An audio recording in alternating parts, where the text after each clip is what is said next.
භද්‍රකාලී මෑණිය කියලා ලංකාව ගොඩ දෙනෙක් අදහන දුර්ගා මෑණියගේ මන්ත්‍රයක් තමයි අද මම ඔයාලට ලබා දෙන්නේ.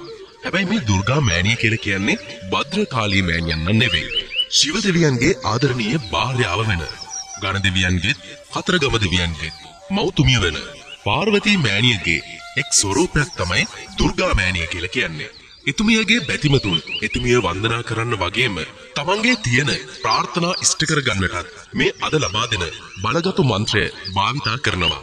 දුර්ගා මෑණියන්ගේ බලගතු මන්ත්‍ර අතරින් ඉහළින්ම තියෙන මේ මන්ත්‍රය හැමදාම ශ්‍රවණය කරනවා නම් ඔයා හිතනටත් වඩා ගොඩක් දේවල් මේ මන්ත්‍රයේ පිහිටෙන් ඔබට ලැබෙනවා. ධනය ආකර්ෂණය වෙනවා. හිතා ගන්නටවත් බැරි තරම් ආරක්ෂාවක් සැලසෙනවා. හිතේ තියෙන ඕනෑම ප්‍රාර්ථනාවක් ඔයාට ඉටු කරගන්නත් පුළුවන්. මේ බලගතු මන්ත්‍රය ඊටම විශ්වාසයෙන් ශ්‍රවණය කරන්න. ඔයා විශ්වාසයෙන් හා භක්තියෙන් මේ මන්ත්‍රය ශ්‍රවණය කරනවා නම් ඔයාගේ තියෙන ඕනෑම ප්‍රාර්ථනාවක් අනිවාර්යයෙන්ම ඉටු කරගන්නට පුළුවන්. අපේ නාලිකාවෙන් ඔයාලට ලබා දෙන හැම මන්ත්‍රයක්ම ස්ථිර ප්‍රතිඵල ලබා දෙන මන්ත්‍ර. ආවට ගියාට මන්ත්‍ර තෝරගෙන අපි ඒවා ඔයාලට ලබා දෙන්නේ නැහැ. හැමදාමත් අපි ඔයාලට ලබා දෙන්නේ ප්‍රතිඵල සනාථ කරපු මන්ත්‍ර. ඉතින් අපි සබ්ස්ක්‍රයිබ් කරලා අපිත් එක්ක දිගටම එකතු වෙන්නත් අමතක කරන්න එපා. මේ බලගතු මන්ත්‍රය මෙතෙන් පටන් 108 වාරයක් ශ්‍රවණය කරන්න. වීඩියෝවේ මන්ත්‍රය 54 වතාවක් වාදනය වෙනවා. මේ වීඩියෝව දෙවාරයක් වාදනය කර තැබීමෙන් 108 වාරය සම්පූර්ණ වෙනවා. 108 වාරයම මේ මන්ත්‍රය ඔබ ශ්‍රවණය කරනවා නම් මේන් ඉහළ ප්‍රතිඵල ලබන්නට පුළුවන්. ඔබට දුර්ගා මෑණියන්ගේ පිහිට ආරක්ෂාව බැල්ම නොඅඩුව ලැබේවා කියලා අපි ප්‍රාර්ථනා කරනවා.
Om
නමః